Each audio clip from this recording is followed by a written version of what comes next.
கர்த்தருடைய பரிசுத்த நாமத்துக்கு மகிமை உண்டாவதாக. Glory be to God's holy name. யாத்ராகமம் 6ஆம் அதிகாரம் 23ஆம் வசனம். Exodus chapter 6 and verse 23. Aaron அமினதாபின் குமாரத்தியும் நகசோனின் சகோதரியுமாகிய எலிசபாலை விவாகம் பண்ணினான். இவள் அவனுக்கு நாதாபையும் அபியூவையும் எலெயாசாரையும் இத்தாமாரையும் பெற்றாள். கர்த்தருடைய பரிசுத்த நாமத்துக்கு மகிமை உண்டாவதாக. Praise be to God's holy name. ஆரோனுடைய குடும்ப வரலாறு அங்கே சொல்லப்பட்டிருக்கிறது. Here the genealogy of Aaron is being said. அவனுக்கு 4 பிள்ளைகள். He had 4 children. அவர்களில் முதல் 2 பேர் கர்த்தருடைய சன்னிதானத்தில் அந்நிய அக்னியை கொண்டு வந்தபடினால் செத்து போனார்கள். The first 2 of them, because they brought in strange fire to the presence of God, they died. நாம் இன்றைக்கு படிக்க போகிறது Eleazar. But today we are going to learn about Eleazar. மூன்றாவது குமாரனை கர்த்தர் எப்படி உபயோகப்படுத்தினார் என்பதை நாம் பார்க்க வேண்டும். We are going to see as to how the Lord made use of this third son. ஒவ்வொரு தேவனுடைய பிள்ளைகளையும் கர்த்தர் தனக்கென்று உபயோகப்படுத்த விரும்புகிறார். The Lord desires to make use of every children of God for himself. ஒரு சின்ன விசுவாசியாக இருந்தாலும் கர்த்தர் அவரையும் உபயோகப்படுத்த விரும்புகிறார். Be it a little believer, the Lord wants to make use of him. சரீரத்திலே பலவீனமான அவயவங்கள் மிகவும் பலமாய் எண்ணப்படுகிறது. The weak members of the body are considered to be the strongest. அதுபோல சரீரத்திலே மிகவும் அற்பமான அவயவங்கள் மிகவும் கனம் பெற்றதாக மாறுகிறது. So also the inferior and the mean members of the body become the honorable vessels. அதுபோல தேவன் தன்னுடைய சித்தத்துக்காக எல்லாரையும் எடுத்து உபயோகப்படுத்த விரும்புகிறார். So was it the Lord wants to make use of everyone according to his will. இன்னைக்கு நாம் இந்த எலெயாசாரை குறித்து படிப்பது நமக்கு ஏற்றதாக இருக்கும். Today it is apt for us to learn about Eleazar. 2 பிள்ளைகள் மரித்த பின்பு அவர்கள் மறுபடியும் அந்த ஊழியத்தை தொடர்ந்தவர்கள். And these are the ones who continued the ministry even after the death of both those children. மற்ற பிள்ளைகளை காட்டிலும் எலெயாசாரிலே தேவனுடைய திட்டம் அதிகமாக இருந்தது. The plan of God regarding Eleazar was much than the other 2. நீங்கள் வேதத்தை பார்த்தால் ஒரு சிலரை குறித்து சில சம்பவங்கள் மட்டும் சொல்லப்பட்டிருக்கும். Regarding some people it is said about some instances in the word of God. ஆனால் ஒரு சிலரை பற்றி நீங்கள் படித்தால் அவருடைய பிறப்பிலிருந்து இறப்பு வரைக்கும் தெளிவான சத்தியங்கள் சொல்லப்பட்டிருக்கும். But about some others we can see right from their birth till their death, you can see clear truths about them. பழைய ஏற்பாட்டிலும் நீங்கள் அப்படிப்பட்ட சம்பவங்களை பார்க்கலாம், புதிய ஏற்பாட்டிலும் அப்படிப்பட்ட காரியங்களை நாம் பார்க்கலாம். You can see such things both in the Old Testament and in the New Testament. இப்பொழுது நாம் புதிய ஏற்பாட்டில் நீங்கள் எடுத்தால் இயேசுவின் தாயாகிய மரியாளை பாருங்கள், இல்லாவிட்டால் யோசேப்பை பாருங்கள்.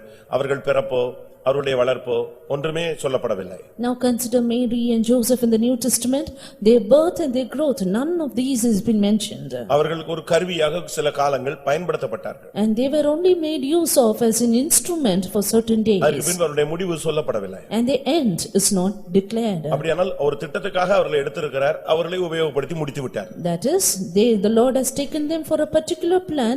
Finishing the plan, the Lord did take them away. நீங்கள் தாவீதை எடுத்து பாருங்க. But then take David. அவனுடைய துவக்கத்திலிருந்து தெளிவாக வந்து கொண்டே இருக்கும். Everything is clear right from his birth. அவனுடைய வாழ்வின் தோல்வி, வீழ்ச்சி, எழுச்சி, தெய்வீகம், மனுஷிகம், மாம்சம் எல்லாமே அங்கே சுட்டிக்காட்டப்படுகிறது. The failures, the shortfalls, the emotion, the divinity, everything is being mentioned about David. அதுபோல இந்த எலெயாசாருடைய வாழ்க்கையில ஒவ்வொரு அம்சங்களையும் தேவன் தெளிவாக நமக்கு பாடமாக வைத்திருக்கிறார். Likewise the Lord has kept for us a clear lesson about Eleazar. முதலாவது எலெயாசார் என்றால் என்ன அர்த்தம்? First of all, what does Eleazar mean?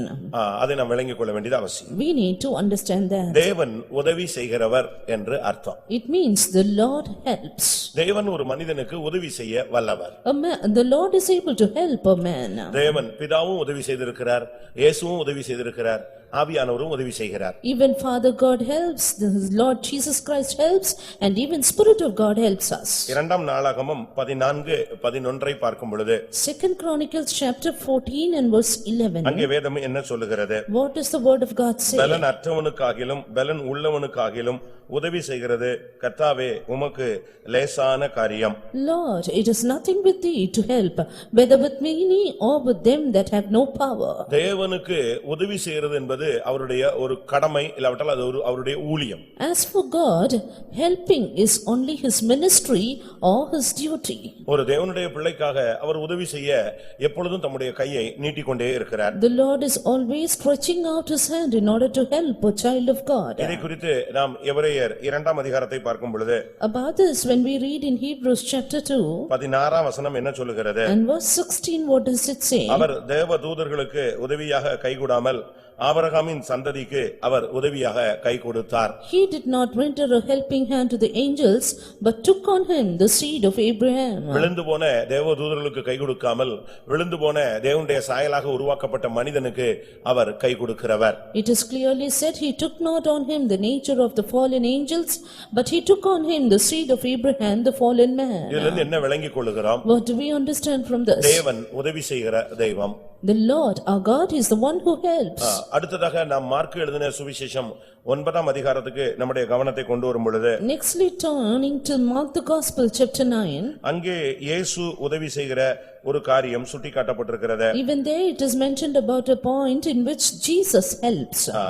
Mark 9ஆம் அதிகாரம் 22ஆம் வசனத்தை பார்க்கும் பொழுது, Mark 9 and verse 22. எங்கள் மேல் மனதிறங்கி எங்களுக்கு உதவி செய்ய வேண்டும் என்று அந்த தகப்பன் தன்னுடைய பிள்ளைக்காக இயேசுவை நோக்கி அபயமிடுகிறான். Here the father looking on unto Jesus, he cries saying, if thou canst do anything, have compassion on us and help us. ஒரு தேவனுடைய பிள்ளைக்கு இயேசுவும் உதவி செய்யக்கூடியவராக Yes, இருக்கிறார். even Jesus is able to help a child of God. ஒரு தேவனுடைய பிள்ளைக்கு அவர் உதவி செய்ய தன்னுடைய கையை இன்றைக்கும் நீட்டுகிறார். And even today he stretches out his hand to help a child of God. அங்கே அந்த மனுஷன் கேட்கிற உதவி என்ன? What is that help? This man asked.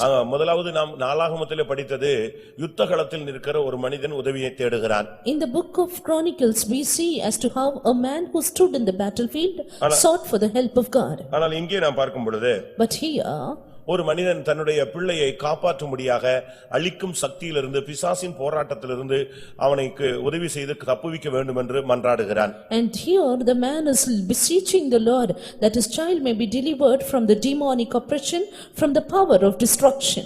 நீங்கள் பழைய ஏற்பாட்டையும் புதிய ஏற்பாட்டையும் அலசி ஆராய்ந்தாலும் எந்த இடத்தில் ஒரு மனிதன் உதவி கேட்டாலும் பிதாவோ குமாரனோ பரிசுத்த ஆவியானவரோ உதவி செய்ய முடியாது என்று சொன்னது கிடையாது. Rinsing through the Old Testament and the New Testament, we see as to how the Father, Son and Holy Ghost have never refrained from helping a person when they sought for his help. அந்த பிள்ளைக்கு இயேசு உதவி செய்தார். Here Jesus helped the child. அதே mark 9ஆம் அதிகாரம் 24ஆம் வசனத்தை பார்க்கும் பொழுது, Again turning to verse 24 of Mark chapter 9, அடுத்ததாக அவர் உதவியை அவன் தேடுகிறான். he seeks the next help. அந்த தகப்பனுக்கு அங்கே தேவைப்பட்ட உதவி என்ன?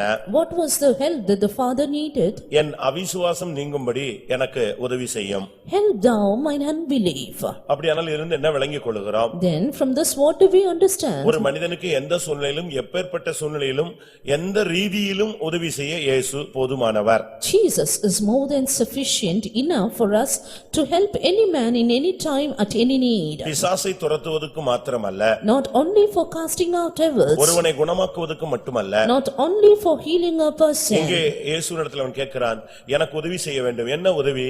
என் அவிசுவாசம் நீங்கும்படியாய் எனக்கு உதவி செய்யும். Here looking at Jesus, he asked, Lord, help thou mine unbelief in order to dispel my unbelief. ரோமருக்கு எழுதின நிருபம் 8ஆம் அதிகாரம் 26ஆம் வசனத்தை பார்க்கும் பொழுது, Again turning to Romans chapter 8 and verse 26. ஆவியானவரும் நமது பலவீனங்களில் நமக்கு உதவி செய்கிறார் என்று சுட்டிக்காட்டப்பட்டிருக்கிறது. Here it is clearly mentioned as to how the Spirit of God helpeth in our infirmities. புதிய ஏற்பாட்டிலே மனித வாழ்வில் வருகிற ஆவிக்குரிய பலவீனங்கள், பூமிக்குரிய மனுஷிக தெய்வீக பலவீனங்கள் எல்லாவற்றிலும் அவனுக்கு உதவி செய்து அவனை பலவானாக சக்தி உள்ளவனாக ஜெயஜீவியம் செய்யக்கூடியவனாக இயேசு அவனுக்கு உதவி செய்கிறார். Here the Spirit of Jesus Christ helps a man both in his spiritual life, in his physical life, in his human and divine life, that he might be an overcomer and more than a conqueror.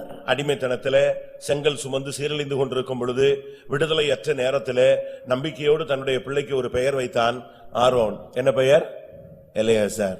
During the time of bondage, when they were searching out for bricks, making bricks in hard labor, Aaron gave the name to the child as this. தனக்கு விடுதலை கிடைக்கும் என்று அவனுக்கு நம்பிக்கையே கிடையாது. He had no hope of a deliverance. ஏனென்றால் பல தலைமுறைகள் அவர்கள் அடிமைகளாக இருந்து விட்டார்கள். Because they were under bondage for many years. ஆனாலும் அவனுடைய உள்ளத்துக்குள்ளே தேவன் உதவி செய்வார் என்கிற ஒரு எழுப்பு வாஞ்சை, ஒரு விசுவாசம் உள்ளுக்குள் உதித்துக் கொண்டிருந்தது. But still he had a faith, a desire rising up within him that God will help. ஆனபடியால் அவன் சொன்னான், தேவன் எனக்கு உதவி செய்கிறவர் என்று சொல்லி தன்னுடைய மூன்றாவது பிள்ளைக்கு என்ன பெயர் வைக்கிறான்? Eleazar. Therefore he said, the Lord will help me, and he kept Eleazar as the name of his third son. இன்றைக்கும் கூட பிதா, குமாரன், பரிசுத்த ஆவியானவர் நமக்கு எந்த ரீதியிலும் உதவி செய்ய வல்லவராய் இருக்கிறார். Even today the Father, God, Son and Holy Spirit is able to help us in any manner. கர்த்தருடைய பரிசுத்த நாமத்துக்கு மகிமை உண்டாவதாக. Glory be to God's holy name. இரண்டாவதாக அந்த எலியாசரை குறித்து நாம் படிக்க வேண்டுமானால், Secondly, if we happen to read about Eleazar, நாம் சமீப காலமாக தனிமனித வாழ்வை நாம் படித்துக் கொண்டு வருகிறோம். recently we are also learning about the individual life. தனிமனித வாழ்வை படிக்கும் பொழுது நம்முடைய தனிமனித வாழ்வில் அதை அபியாசப்படுத்திக் கொள்ள நாம் முயற்சிக்க வேண்டும். When we learn about that, we also need to experience or practice this in our personal life. யாத்திராகமம் 28:1 நாம் பார்க்கும் பொழுது, Exodus chapter 28 and verse 1. உன் சகோதரனாகிய ஆரோன் எனக்கு ஆசாரிய ஊழியம் செய்யும்படிக்கு நீ ஆரோனையும் அவனோடே கூட அவன் குமாரராகிய நாதாப், அபியூ, எலெயாசார், இத்தாமார் என்னும் ஆரோனின் குமாரரையும் இஸ்ரவேல் புத்திரரிலிருந்து பிரித்து உன்னிடத்தில் சேர்த்துக் கொள்வாயாக. எங்கே இஸ்ரவேல் புத்திரரிலிருந்து பிரிக்கிற ஒரு வேலையை கர்த்தர் செய்ய வைக்கிறார். Here the Lord is doing a work of separating from among the people of Israel. தேவன் நமக்கு உதவி செய்ய வேண்டுமானால், if the Lord should help us, இல்லாவிட்டால் தேவன் நம் மூலமாய் எதையாவது செய்ய விருப்பப்பட்டால், or if the Lord would desire to do anything through இல்ல us, தேவன் என் மூலமாய் கிரியை செய்ய வேண்டும் என்று நீங்கள் ஆசைப்பட்டால், or if you would desire that the Lord should work through you, ஒரு மனித வாழ்வில் அவன் பிரிந்து வர வேண்டியது அவசியம். then a man need to separate himself in his life. பிரிந்து வருவது என்பது குடும்பம், மனைவி, பிள்ளைகளை விட்டு அல்ல. Separation is not from his family, from his wife and children. அவன் இந்த உலகத்தில் உள்ளதான தெய்வீகமற்ற காரியங்களிலிருந்து பிரிந்து வர வேண்டும். But he should separate himself from all things which are contrary to divinity in this world. அது வேறுபாட்டின் ஜீவியம் என்பது புதிய ஏற்பாட்டிலே மிகவும் முக்கியம், பழைய ஏற்பாட்டிலும் அது முக்கியம். This life of separation is given much importance to the New Testament as well in the Old Testament. ரட்சிப்பின் அடையாளம் என்பதே வேறுபாட்டின் ஜீவியம் தான். The symbol of salvation is life of separation. அப்போஸ்தலர் 2ஆம் அதிகாரத்தை நாம் பார்க்கும் பொழுது, Turning to Acts of the Apostle chapter 2, 40ஆம் வசனத்திலே, verse 14. மாறுபாடுள்ள இந்த சந்ததியை விட்டு விலகி உங்களை ரட்சித்துக் கொள்ளுங்கள் என்று அவர்களுக்கு புத்தி சொன்னான். He exhorted them saying, save yourselves from this untoward generation. 37ஆம் வசனத்திலே நாங்கள் என்ன செய்ய வேண்டும் என்ற கேள்விக்கு இதுதான் பதிலாக இருந்தது. And the question they asked in verse 37, this was the answer. ஒரு தேவனுடைய பிள்ளை கர்த்தருக்காக எழும்ப வேண்டுமானால் அவன் சில காரியங்களை பிரிந்து வெளியே வர வேண்டியது அவசியம். If a child of God should rise up for the Lord, he need to separate himself from certain things. வேறுபாட்டின் ஜீவியத்தில் உள்ள மேன்மை என்னன்னா, பிசாசோ மந்திரமோ உங்களை டச் பண்ணாம இருக்கணும்னா நீங்க வேறுபாட்டின் ஜீவியத்தை காத்துக்கொள்ள வேண்டும். The greatness of the life of separation is that if the devil and the enchantments, magical things should not touch you, then you need to have a life of separation. பிலிஸ்தீனியை வச்சிட்டாங்க, மந்திரவாதம் பண்ணிட்டாங்க, அதனால எனக்கு கை இழுத்துக்குச்சு, கால் இழுத்துக்குச்சு, என்ன எதையோ அமுக்குது அப்படின்னு சொன்னா நீ எங்கேயோ ஃபெயிலியர் ஆயிருக்கிற. அதனுடைய ஃபெயிலியருடைய ரீசன் இடம் என்னன்னா, வேறுபாட்டின் ஜீவியத்தை நீ காத்துக்கொள்ளவில்லை.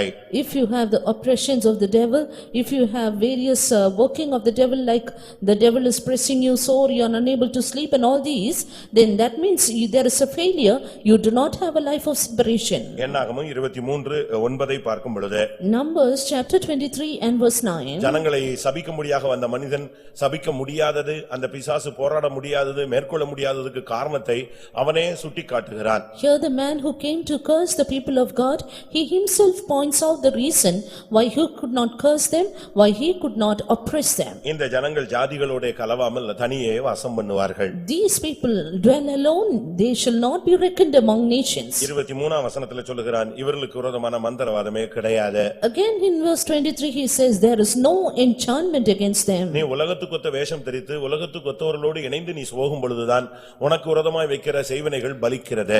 Being conformed to this world, when you go along with the people of the world, the enchantments against you prosper. ஒரு தேவனுடைய பிள்ளையினுடைய வாழ்க்கையில பிரித்து வெளியே வருவது அவசியம். In the life of a child of God, he need to separate himself and come முழு out. இஸ்ரவேல் ஜனங்களும் தேவனுடைய ஜனங்கள் தான். The whole lot of the people of Israel are people of God மொத்த indeed. இஸ்ரவேலை குறித்து ஆண்டவர் சொல்லும் பொழுது இஸ்ரவேல் என்னுடைய சிரேஷ்ட புத்திரன் என்று சொல்லுகிறார். About the whole lot, the Lord says, Israel is my firstborn. அவைகளுக்குள்ளும் ஒரு வேறுபிரிதலை கர்த்தர் சொல்லுகிறார். But the Lord tells of a separation even among them. இன்னும் ஆழமாக சொன்னால் Yet more deeply, சபைக்குள்ள கூட ஒரு வேறுபாட்டின் ஜீவியம் இருக்கு. there is a life of separation even in the church.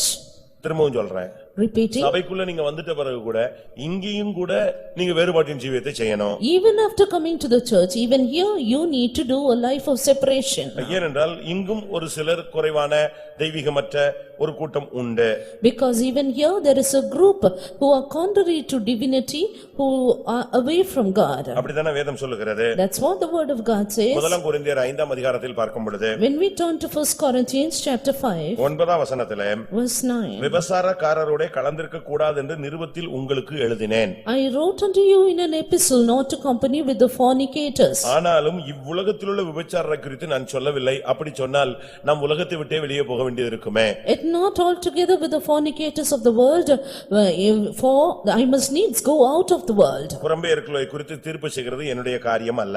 And it is not with me in order to judge the people outside. 11ஆம் வசனத்திலே நான் உங்களுக்கு எழுதினது என்னவென்றால் சகோதரன் என்று எண்ணப்பட்ட ஒருவன் தவறு செய்தால் என்று அவர் சுட்டிக்காட்டுகிறார். And in verse 11 he clearly says, but now I write unto you that if anyone called a brother would do anything. அதனால இந்த மார்க்கத்திலே வந்த பின்பு வேறுபாட்டின் ஜீவியம் என்பது ஒவ்வொரு கட்டத்திலும் நமக்கு பயிற்சிவிக்கப்பட வேண்டும். Therefore after coming to this path, the thing is we need to practice this life of separation in every stage. பாவத்திலிருந்து வெளியே வந்துறீங்க. You come out of sin. உலகத்தை விட்டு வெளியே வந்துறீங்க. You come out of the world. இதுக்குள்ள வந்துறீங்க. You come into the church. இதுக்குள்ள வந்துட்ட பிறகு even after coming into the இதுக்குள்ள church, கோராகு உண்டு. there is envy here. இதுக்குள்ள கோராகுன்னு ஒரு கூட்டம் இருக்கு. There is one group who's called Korah. இன்னொரு கூட்டம் தாத்தான்னு ஒரு கூட்டம் இருக்கு. Another group who's called Dathan. இன்னொரு கூட்டம் அபிராம்னு ஒரு கூட்டம் இருக்கு. Another group called Abiram. இவங்க எல்லாம் செங்கடலை கடந்தவர்கள் தான். And these ones also crossed the Red Sea. ஆனாலும் இவர்களுக்குள்ள விகற்பமான ஒரு மறைவான ஒரு வாழ்க்கை இருந்து கொண்டே வந்து காலம் வந்த பொழுது வெளியானது. But there was a contrary, a secret life within them, and when the time came it was revealed. மோசே மூலமா கர்த்தர் பேசுகிறார். The Lord spoke through Moses.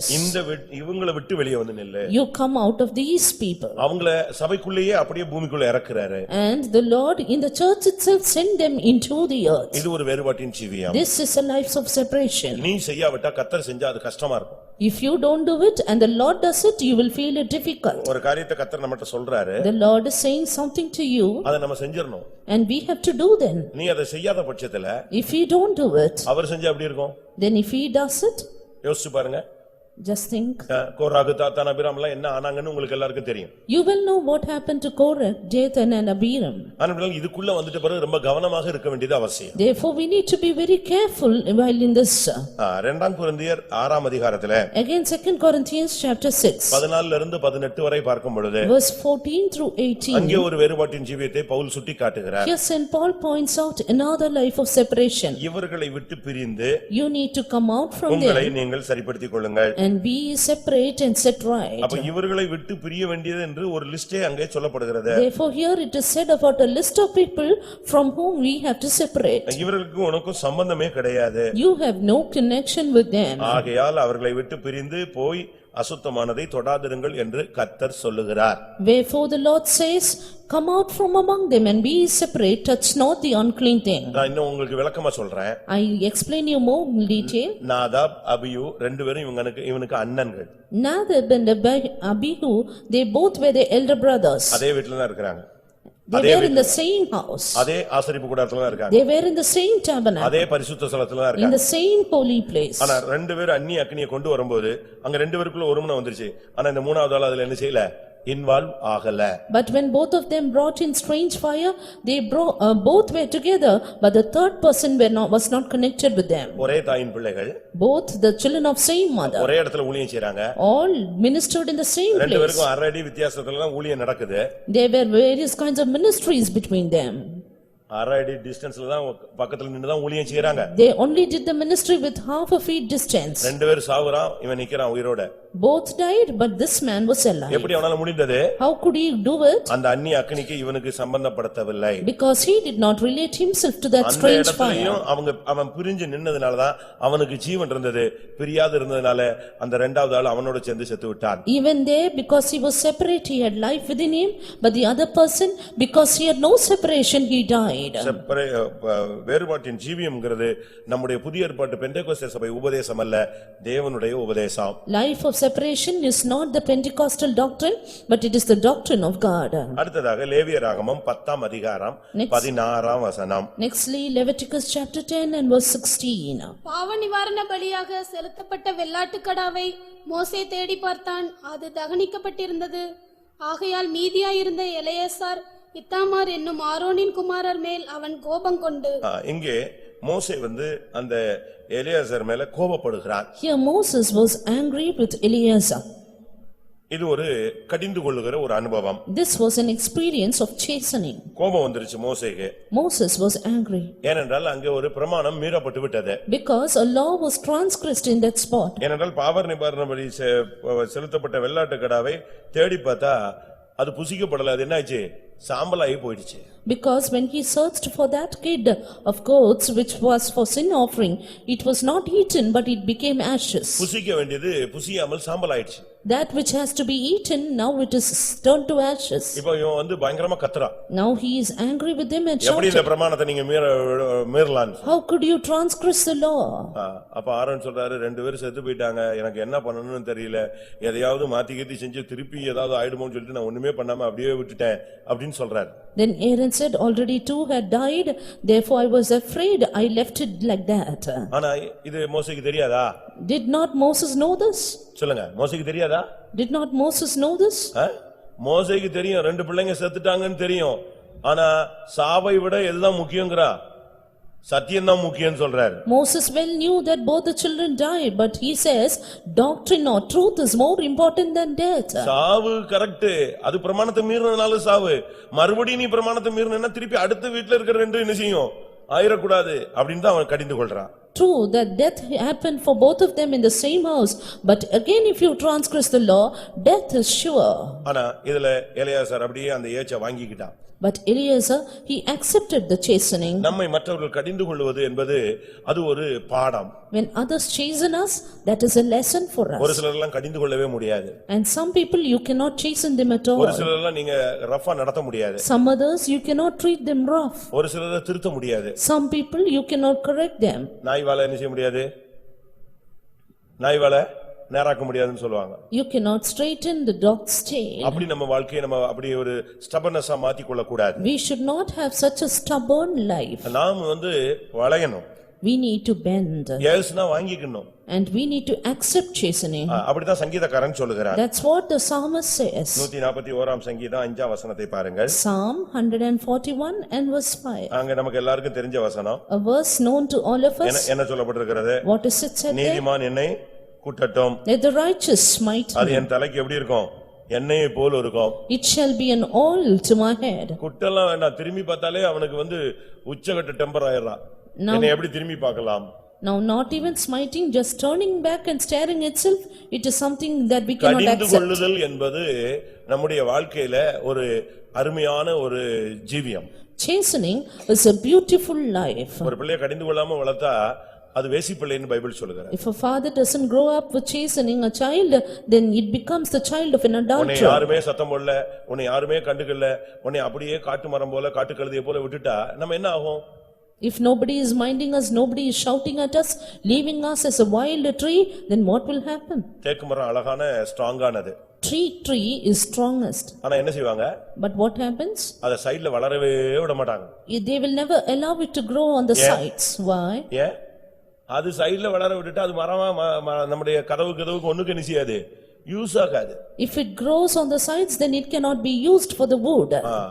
அதனால அதை வந்து முறிக்க வேண்டிய இடத்துல முறிச்சுக்கிட்டே இருக்கணும். Therefore they cut it whenever then and then necessary. அந்த மரத்துக்கு கஷ்டமா தான் இருக்கும். It will be difficult for the tree. அந்த கிளைகளை வெட்டும்போது அதுல இருந்து கண்ணீர் மாதிரி பால் மாதிரி தண்ணி மாதிரி வடிக்கும். அது என்ன பண்றது? When the branches are then cut, you can see it shedding tears, the milk, the sap of it. கடிந்து கொள்ளுதலை நீங்கள் ஏற்றுக்கொள்ளும் பொழுது அதுக்குள்ள ஒரு அபிஷேகம் இருக்கு. But when you accept the chastening, there is an anointing hidden. அதான் உபதேசம்.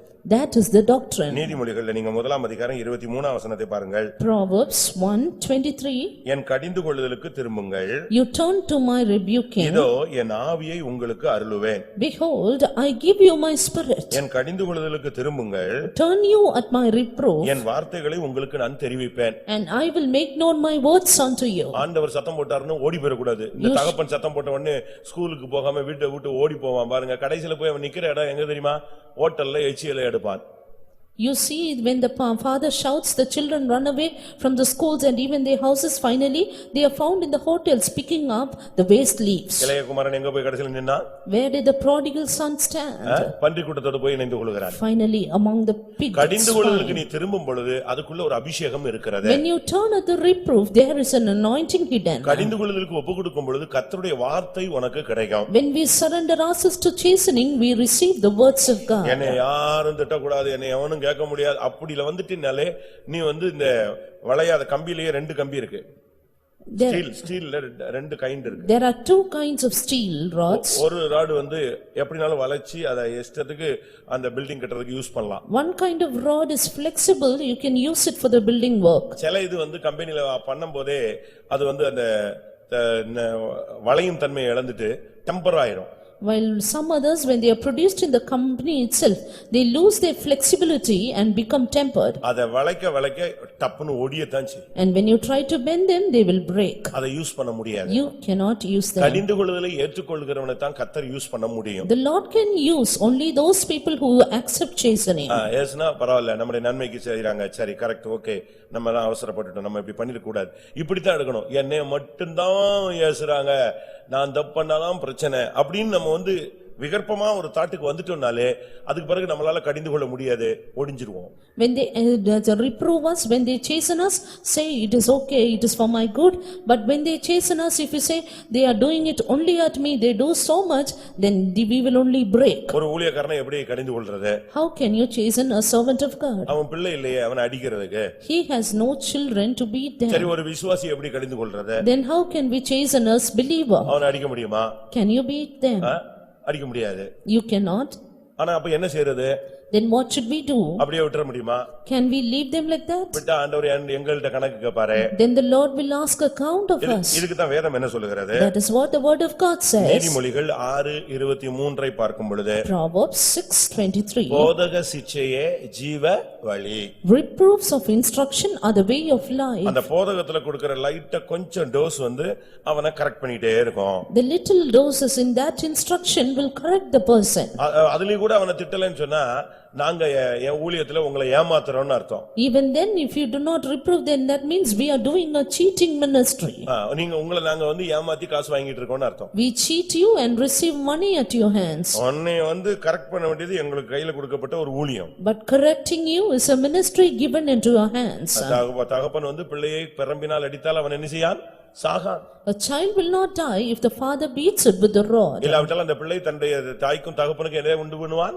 லட்சையையும் அவமானத்தையும் உண்டு பண்ணுவான். Or else the child will bring shame for the parents. அதனாலதான் பவுல் சொல்றார், நான் பெரம்போடு வர வேண்டுமா அன்போடு வர வேண்டுமான்னு கேக்குறேன். That's why Saint Paul is asking, should I come with the rod or with love? ஒரு மனுஷன் வந்து தன்னுடைய குறைகளை சுட்டிக்காட்டும் போது அதை ஏற்றுக்கொள்ளணும், அவன் தான் ஞானியாய் மாறுவான். When a man points out at our mistakes, we should accept it, only that person will become wise. என்னாகமம் 3ஆம் அதிகாரம் 4ஆம் வசனம். Numbers chapter 3 and verse 4. என்னாகமம் 3:4. Numbers 3:4. நாதாபும் அபியூவும் Sinai வனாந்தரத்தில் அந்நிய அக்கினியை கர்த்தருடைய சந்நிதியில் கொண்டு வந்தபோது கர்த்தருடைய சந்நிதியில் மரித்து போனார்கள். அவர்களுக்கு பிள்ளைகள் இல்லை. எலெயாசாரும் இத்தாமாருமே தங்கள் தகப்பனாகிய ஆரோனுக்கு முன்பாக ஆசாரிய ஊழியம் செய்தார்கள். ஆசாரிய ஊழியம் அவர்கள் செய்தார்கள். They did the priest's office. ஒரு தேவனுடைய பிள்ளை ஒரு ஊழியம் செய்ய வேண்டும். A child of God should do a ministry. நீங்க இங்க எல்லாரும் உட்கார்ந்திருக்கீங்க. நாம எல்லாருக்கும் ஒரு ஊழியம் இருக்கு. We are all seated here. We are all having a definite ministry to do. அது இல்லாம நம்ம சும்மா வந்துட்டு ஒரு வெல் விஷர் மாதிரி வந்துட்டு போக கூடாது. We should not come and go as well wishers. நமக்கு ஏதாவது ஒரு வேலையை கர்த்தருடைய வேலையை செய்யணும். We need to do some or other work of the Lord. ஒண்ணுமே முடியலையா? If you cannot do anything, prayer செயின்ல உட்கார்ந்து பிரேயர்லயாவது என்ன செய்யணும்? செய்யணும். then be seated in prayer in the prayer chain hall. இல்ல குப்பை அள்ளணும். Or else இல்ல பாத்திரம் கழுவணும். heap up the dung or ஏதோ wash ஒன்றை vessels. நமக்கு செஞ்சாதான் நம்ம மனசாட்சி என்ன செய்யும்? ஆண்டவருக்கு நான் இன்னைக்கு செஞ்சேன் அப்படின்னு உனக்கு திருப்திப்படுத்தும். Do something, only then our conscience will satisfy us saying we have done something for the Lord. அதுக்கு தான் ஊழியக்காரங்க 200 பேர் வச்சிருக்கீங்களே அப்படி நீங்க சொல்லலாம். Then you may say that's why you have 200 servants of God. அப்படி அல்ல.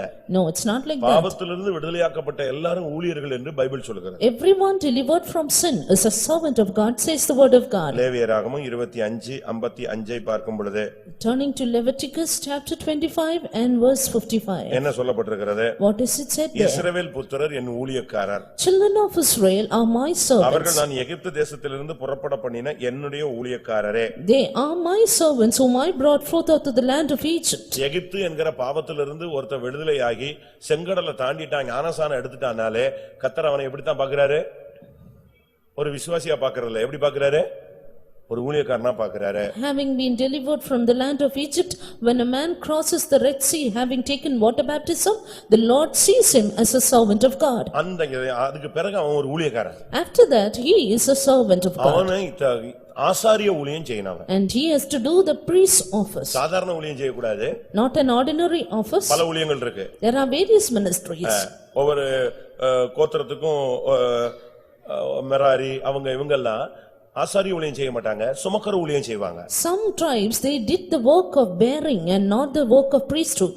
அப்படிதானே சொல்லி இருக்கு பைபிள்ல. You know what is said like that in the Bible. கோகாத்தியர் மெராரியர் இவங்கெல்லாம் அந்த பணிமுட்டுகளை சுமப்பார்கள். The Kohathites, the Merarites, they would bear the vessels of the sanctuary. ஆனா இந்த ஆரோனுடைய பிள்ளைகள் என்ன செய்வாங்கன்னா அத சுமக்கற வேலை கிடையாது, ஆசாரிய ஊழியம் செய்வாங்க. But these children of Aaron, they don't bear it, but they do the priest's office.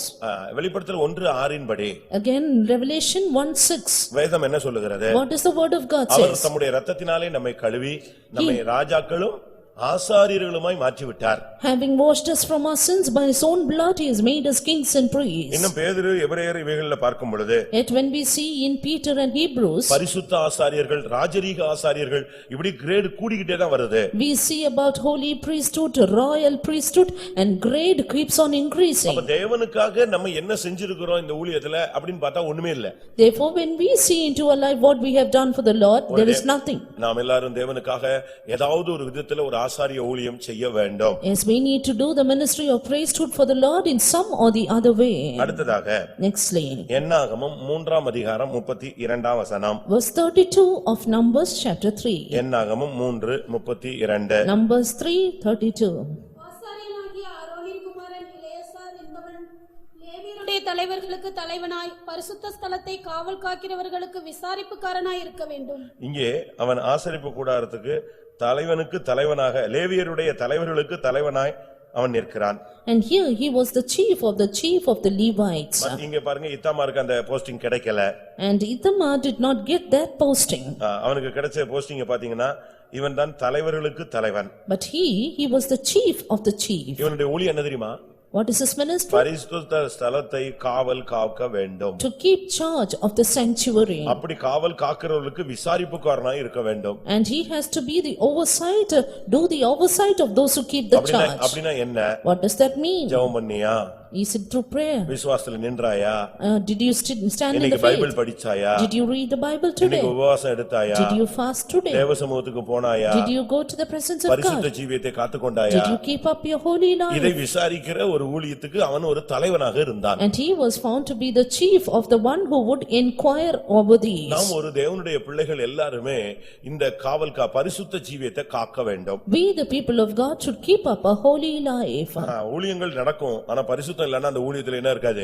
Shining இருக்காது. Ministries will go on, but if there is no holiness, there is no shining in the ministry. திரும்பவும் சொல்றேன், திரும்பவும் சொல்லுகிறேன், repeating, ஊழியம் செய்யலாம், you may do the ministry, பரிசுத்தம் இல்லன்னா shine பண்ண முடியாது. but you cannot shine without holiness. நாமும் ஒரு one of the worker minister இப்படி தான் போயிட்டே இருக்கும். We will be just one of the minister and we will just go that way. அது தேவையில்லை. But that is not needed. இவன் தலைவர்களுக்கு தலைவனாக நின்றான். He was a chief of the chief. ஏனென்றா அவனை கர்த்தர் தான் கொண்டு வந்து பரிசுத்த ஸ்தலத்தை காவல் காக்கிற எல்லாருக்கும் விசாரிப்புக்காரன். Because it is the Lord who brought him to be the oversight of all those who keep the charge of the sanctuary. அவனால சும்மா இருக்க முடியாது. He could not keep quiet. ஏனென்றால் அவனுக்கு ஒரு பொறுப்பு இருக்கு, உத்தரவாதம் இருக்கு, அவன் கேள்வி கேட்கக்கூடிய ஒரு ஸ்தானத்தில் இருக்கிறான். Because he had a definite responsibility, a position in which he asked questions to others. நாம நம்ம பிள்ளைகளை அப்படி விசாரிக்கிறோமா? Do we inquire our children that way? நம்முடைய குடும்பத்தார் நம்ம அப்படி விசாரிக்கிறார்களா? You are our family members inquiring us that way? ஜெபத்துக்கு போனியானா உன் வேலைய பாரு, நீ போனியா போயிட்டே இரு அப்படிமா.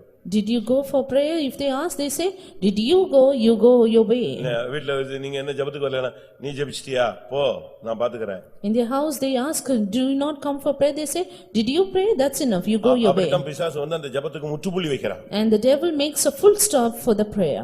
நாம் ஒரு பொறுப்புள்ளவர்கள். But we are people with responsibility. உனக்குள்ள ஒரு பரிசுத்த வாசஸ்தலம் இருக்கிறது.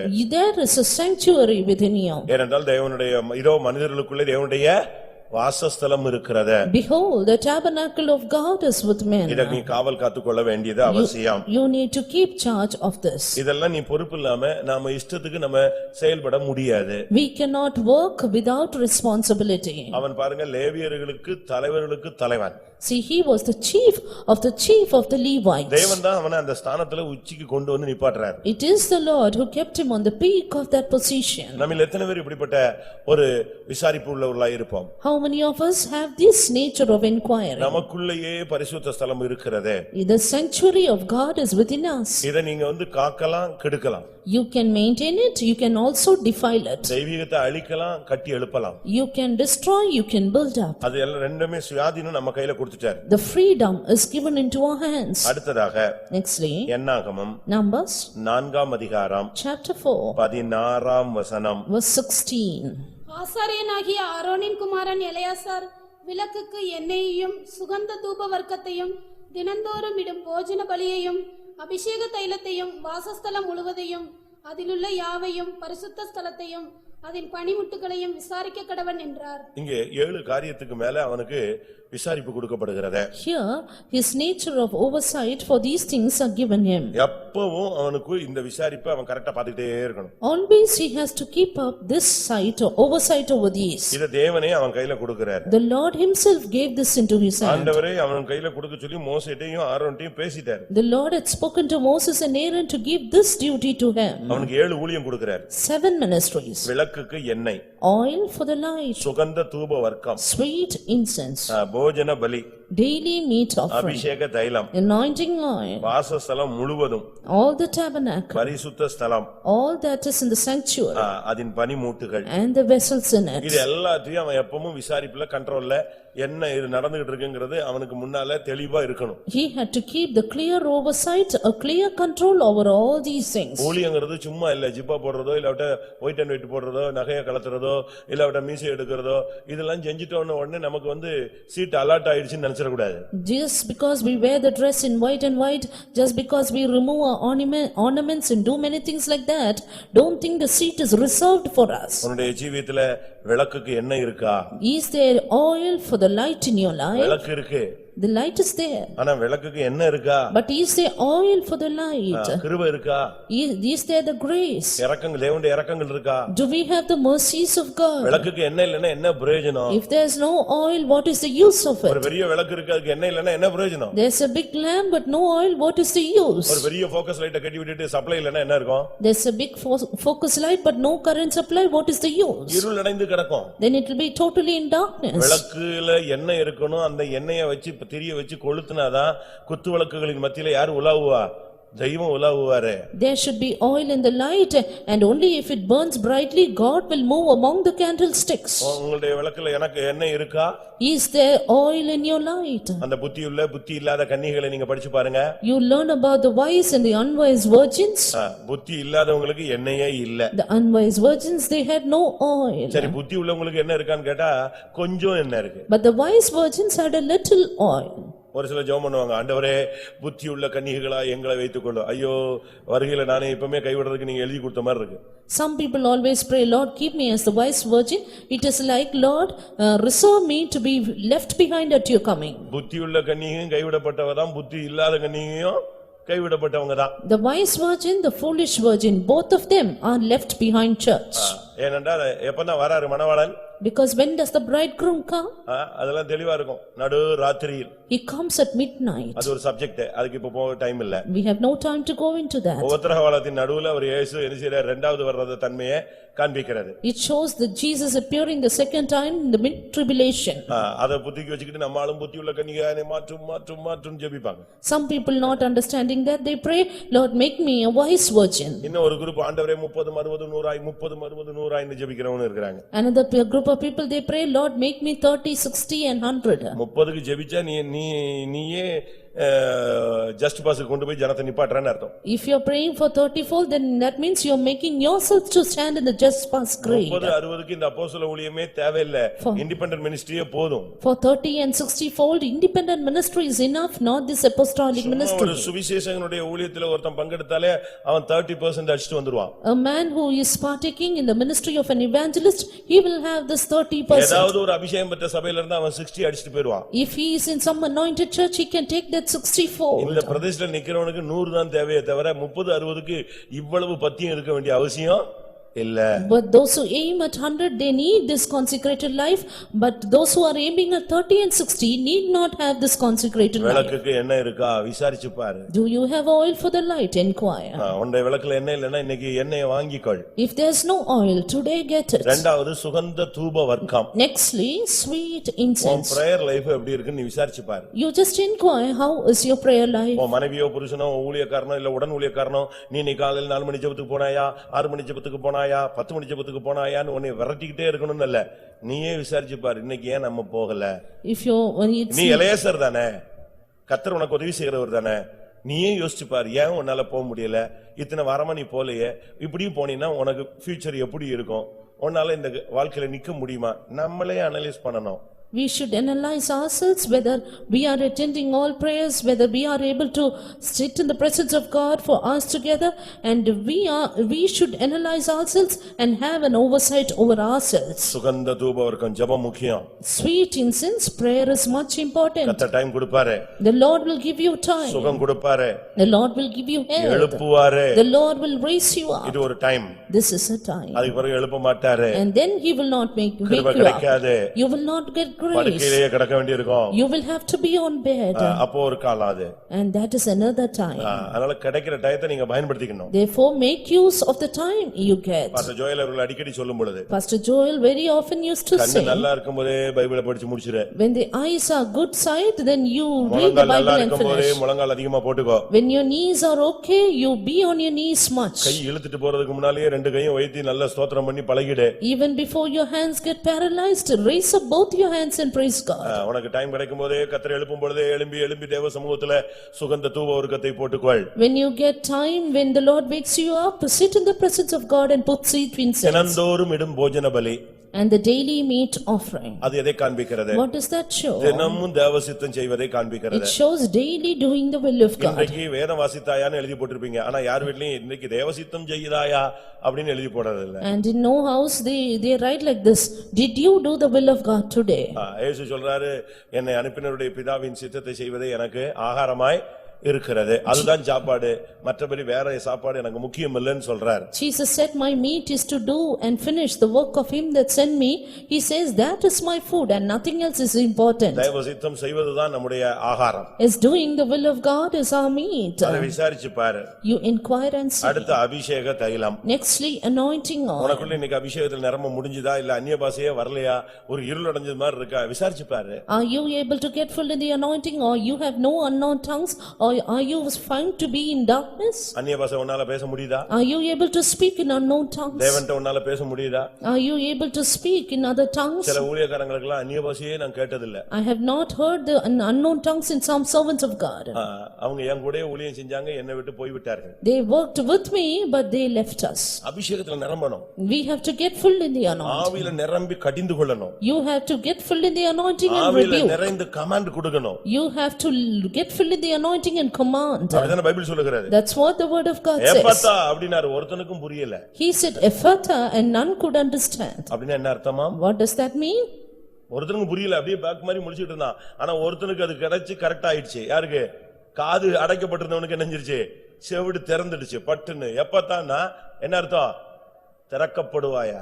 Ephata means be opened, and the man who was deaf could hear it. அது இயேசு பேசின ஒரு அயல் மொழி. That was a strange language, foreign language which Jesus spoke. பட்டுன்னு அடுத்து பேசினார், தலித்தா ஹூமினார். And then he spoke, Talitha cumi. ஒருத்தனுக்கும் ஒண்ணும் புரியல. And nobody could understand that. அது என்ன எபிரேய பாஷையா? Is it a Hebrew tongue? எபிரேயன்னா அவனுக்கு தான் தெரிஞ்சிருக்குமே. Yes, if it was Hebrew then they could have understood அதுவும் it. இயேசு பேசின ஒரு அந்நிய பாஷை. And that too was an unknown tongue spoken by Jesus. பட்டுன்னு செத்து கிடந்த பெண்ணு நெஞ்சிட்டா, அவளுக்கு அது புரிஞ்சிருச்சு. அந்த வார்த்தையை எழுப்பி விட்டது. Soon the dead damsel could understand the word and she woke up. அப்படிதானே? இப்படிதானே இயேசு உபயோகப்படுத்தினாரு. Is it not in that way Jesus used? சிலுவையில கூட ஒரு அந்நிய பாஷை பேசி பார்த்தார். And another unknown tongue in the cross.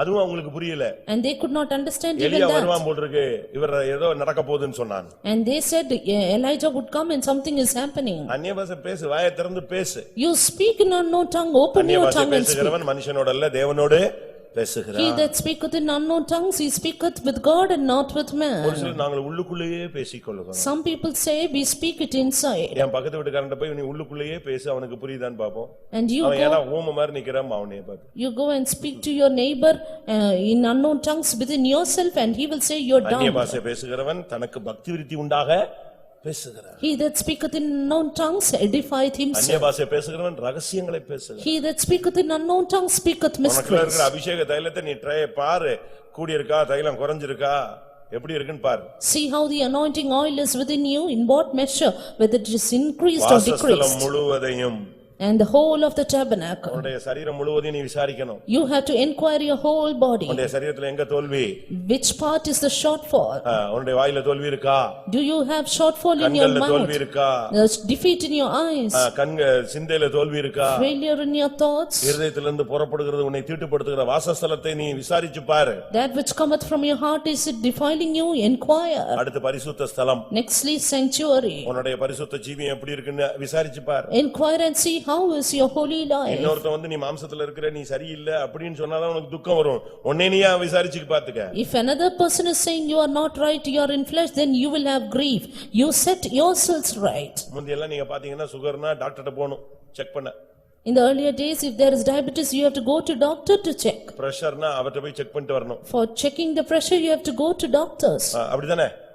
இப்ப அப்படிலாம் கிடையாது. But now nothing like that. எங்க உட்கார்ந்த இடத்துலயே நீங்க செக் பண்ணிக்கலாம். You can check yourselves in the place where you are. உன்னை நீ ஆராய்ந்து பார். You check and examine yourselves. அடுத்து அதின் பனி மூட்டுகள். Nextly the vessels in உன்னுடைய it. செயல்கள் எப்படிப்பட்டது? How is your actions? உன்னுடைய கைகள் செயல் எப்படி இருக்கு? How is the actions of your hand? உன்னுடைய நடக்கைகள் எப்படி இருக்கு? How is your walk? Eliezer இதெல்லாம் விசாரிக்க கடவன். Eleazar had an oversight of these. கிறிஸ்தவ வாழ்க்கைங்கிறது ஏதோ சும்மா வந்துட்டோம் போயிட்டோம்லாம் இருக்க கூடாது. இது ஒரு பெரிய PhD எல்லாம் தோத்து போகுங்க. Christian life is not doing something simply, but even the PhD would fail before the Christian life. நீங்க வந்து இது கத்துக்கிட்டு அப்படியே போனீங்கன்னா கிருபன்னு போனீங்கன்னா அவங்க கிருபை ஃபில் பண்ணி எல்லாத்தையும் ஜெயிக்க வச்சு. If you learn in this life more and more asking for grace, grace will help you to overcome. நீங்க அவனை படிச்சு பாருங்க, அவன் லைஃப் அழகா மெயின்டைன் பண்ணி கர்த்தர் கொண்டு போயிட்டார், அவனும் மெயின்டைன் பண்ணி போயிட்டான். Look at his life, how the Lord maintained him clearly and he also maintained his life and went away. என்னாகமம் 20ஆம் அதிகாரத்துல Aaron மரிக்கிறார். Numbers chapter 20, Aaron dies. இப்போ அவனுடைய வஸ்திரம் இவனுக்கு தான் கிடைக்குது. Now he got his garment. அந்த வஸ்திரம் எல்லாம் அவனுக்கு தான் கிடைச்சது. And all his garments fell upon this man. என்னாகமம் 20:26. Numbers 20:26. ஆரோன் உடுத்திருக்கிற வஸ்திரங்களை கழற்றி அவைகளை அவன் குமாரனாகிய எலெயாசாருக்கு உடுத்துவாயாக. ஆரோன் அங்கே மரித்து தன் ஜனத்தாரோடே சேர்க்கப்படுவான் என்றார். ஒரு ஆசாரியனுக்கு வஸ்திரம் ரொம்ப முக்கியம். See, the garments is much important for a priest. அதுவும் பிரதான ஆசாரியனுக்கு வஸ்திரம் ரொம்ப முக்கியம். That too, garments are given much importance for a high priest. இந்த வஸ்திரத்தை குறித்து ஒரு பெரிய பிரமாணமே பைபிள்ல இருக்கு. There is a big law written about the garments of a priest. இது இந்த வஸ்திரம்னா இந்த போட்டிருக்கிற ஜிப்பாவையா காண்பிக்கிறது? The garments, does it mean this thing that we wear upon? அப்படி அல்ல.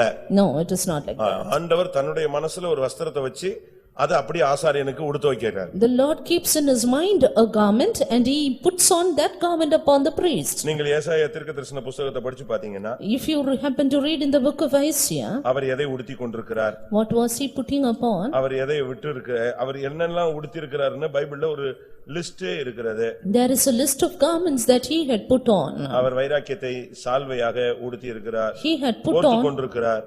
he had put on the seal as a cloak. ஏசாயா 59:17 இது சொல்லப்பட்டிருக்கிறது. Isaiah 59:17 it is mentioned. ஆவிக்குரிய ஜீவியத்துல பல வஸ்திரங்கள் உண்டு. Yes, there are various garments in the spiritual life. அது ஒரு subject. That is a subject. ஆனா இங்கே சொல்லப்பட்டது ஆரோனுடைய வஸ்திரம். But here it is mentioned about the garment of Aaron. ஆண்டவர் அந்த ஆசாரிய ஊழியத்தை ஸ்திரப்படுத்தி அதை ஸ்தாபிக்கும்போது அவர் அந்த ஆசாரியனுக்கு பிரதான ஆசாரியனுக்குன்னு தனியா ஒரு Dress பண்ணிட்டார். When the Lord established the ministry of priesthood, he made a separate garment for the priest. அது போட்டு அவன் வந்தானாலே அந்த மகிமை இறங்கும். When he just comes with the garment, glory will descend. அதுபோல So ஆவிக்குரிய ஜீவிதத்துல நாம் சில காரியங்களை உடுத்திக் கொள்ள வேண்டியது அவசியம். it is essential that we have to put on certain things in spiritual life. அத பிசாசு ஒருத்தனை டச் பண்ண உடனே அவன் புடுங்கிறது எதைதான்? வஸ்திரத்தை தான் பிடிப்பான். That is why when the devil touches a person, first he snatches away his garment. அந்த எருசலேமிலிருந்து இருந்து எரிகோவுக்கு போனவனுக்கு அவன் முதலாவது இழந்தது என்னது? வஸ்திரம். The man who went down from Jerusalem to Jericho, he was stripped of his garment. மணவாட்டி மணவாளனை தேடி போகும்பொழுது அந்த நகரத்தின் காவலாளர்கள் பிடிச்சு முதல்ல எடுத்தது என்னதான்? போர்வைதான் போத்திருந்தா, அதை பிடிச்சு எடுத்துட்டு போயிட்டான். When the bride went in search of the bridegroom, the watchman of the city first stripped her of her clothes. நம்முடைய வாழ்க்கையில ரொம்ப முக்கியமானது வஸ்திரம். Yes, very important in our life is our garment. தமிழ்ல சொல்லுவாங்க ஆள் பாதி ஆடை பாதி. And in the Tamil there is a proverb like this, man is half. ஆவிக்குரிய வாழ்க்கையில உனக்கு வஸ்திரம் பாதி இருக்கணும். கரெக்ட்டா? Yes, you need to have half in your spiritual life, your ஜீவியம் garments. முழுவதும் தெய்வீக வஸ்திரங்களால் உடுத்திக் கொண்டிருக்க வேண்டும். Whole of your life should be put on with the divine garments. ஆவிக்குரிய வஸ்திரங்கள் என்பது அது ஒரு பெரிய டைம் எடுத்து பேச வேண்டிய ஒரு subject. Spiritual garment is a subject which goes on for a long time. ஆனா அதுதான் நம்முடைய அலங்காரம். But that is your adorning. நமக்கு என்ன அலங்காரம்? What adorning for us? தகுதியான வஸ்திரம். The comely garments. சாந்தமும் அமைதியிலும் உள்ள ஆவி. The meek and the quiet spirit. இதுவே உங்களுக்கு அலங்காரமா இருக்க கடவுது. Let this be your adorning. நம்முடைய ஜீவியத்துல வஸ்திரம் இல்லாதவர்களாய் நாம் மாறக்கூடாது. We should not become as the ones without garments in our life. கள்ளன் ஒருத்தனை பிடிச்சா வஸ்திரத்தை எடுத்துறான். பிசாசு ஒருத்தனை பிடிச்சாலும் என்னதான் உரியுது? பிசாசு பிடித்த ஒருவன் கல்லறையில் இருந்தான், வஸ்திரம் இல்லாதவனாய் இருந்தான். When the thief caught that person, he stripped him of his garments. The man who was demon possessed, he was without clothes. பின்மாறி போன பேதுருவை பாருங்கள். Look at Peter who backslid. திபோரியா கடற்கரையில இயேசு அவனை தேடி வருகிறார். And Jesus sought for him in the seashore of Tiberia. இயேசு பேசுறாரு. Now Jesus spoke for them. அந்த சத்தம் கேக்குது. He heard that voice. டக்குன்னு ஒருத்தன் சொல்லிட்டான், அவர் கர்த்தர்னா. Soon a man said, he is அந்த Lord. வார்த்தை கேட்ட உடனே பேதுரு தண்ணிக்குள்ள விழுந்தான். Soon when he heard that word, Peter went down into the water. ஏன் விழுந்தானா? Why? ஏன் விழுந்தான்? Why did he fall down? இயேசு மூஞ்சில முழிக்க முடியாதுனா? Is he unable to look at the face of Jesus? அவன் விழுந்ததுக்கு காரணம் வஸ்திரம் இல்லை என்று யோவான் 21:7 சொல்லப்பட்டிருக்கிறது. But the reason is that in John 21:7 that he had no garment. கூட உள்ள சீசனோட நிக்கும்போது நிர்வாணமா நிக்க உனக்கு சக்தி இருக்கு. இயேசுவுக்கு முன்னால் நிக்க முடியாது. And you can stand without clothes when the co-disciple, but not before Jesus.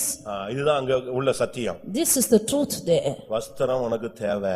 And we need the garments. சாதாரண வஸ்திரம் அல்ல. Not an ordinary garment. ஆசாரிய வஸ்திரம் உனக்கு தேவை. The garment of the priesthood. தெய்வீகமான ஒரு ஜீவியத்தை நீ உடுத்திக் கொள்ள வேண்டும். We need to put on a divine life. இன்னொரு விதத்துல இந்த வஸ்திரத்தை குறித்து பார்க்கும் பொழுது புதிய மனிதனை காண்பிக்கிறது. When we see about the garment and in another sense it signifies the new man. எபேசியர்ல சொல்லியிருக்கிறது பழைய மனுஷனை களைந்து போட்டு மெய்யான நீதியிலும் பரிசுத்தத்திலும் தேவனுடைய சாயலாக சிருஷ்டிக்கப்பட்ட புதிய மனிதனை நீங்கள் தரித்துக் கொள்ளுங்கள். In Ephesians it is said that you have to put off your old man and put on the new man who is crowned with new righteousness and holiness.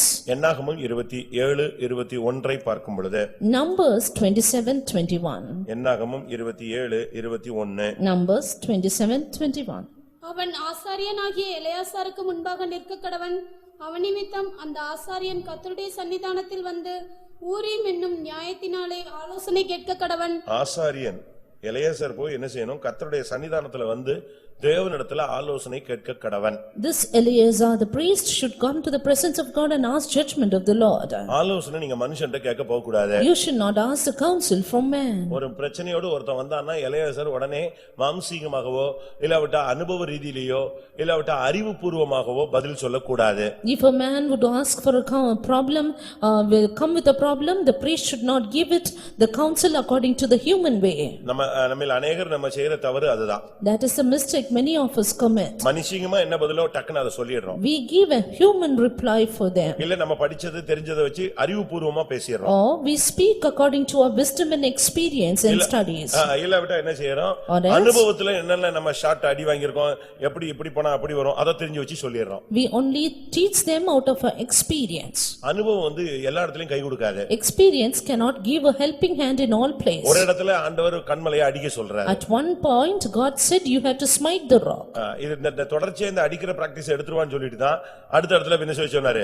பேச சொன்னாரு. ஆனா அவனுக்கு அந்த பழைய தன்மை மாறாம அடிச்சிட்டான். And the Lord thought that he should not continue the habit of smiting the rock.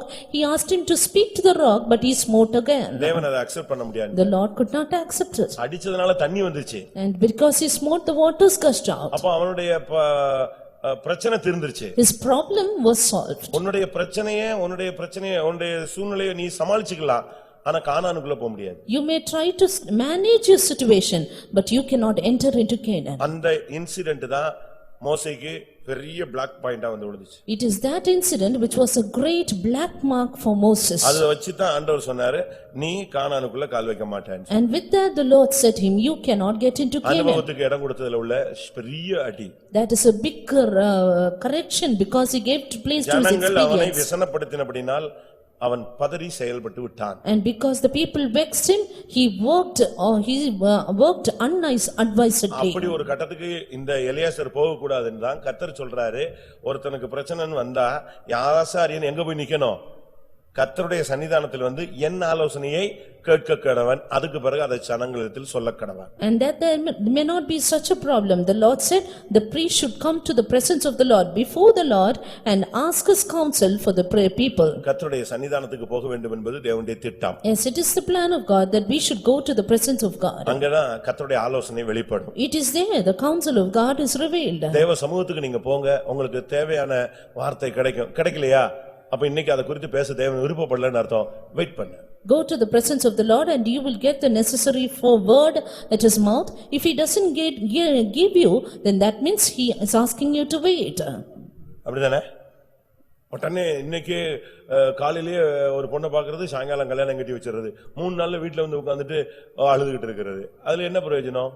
They look for a girl in the morning, evening they get married, finally next day they keep crying, then what is the use of it? அவசியமே இல்ல.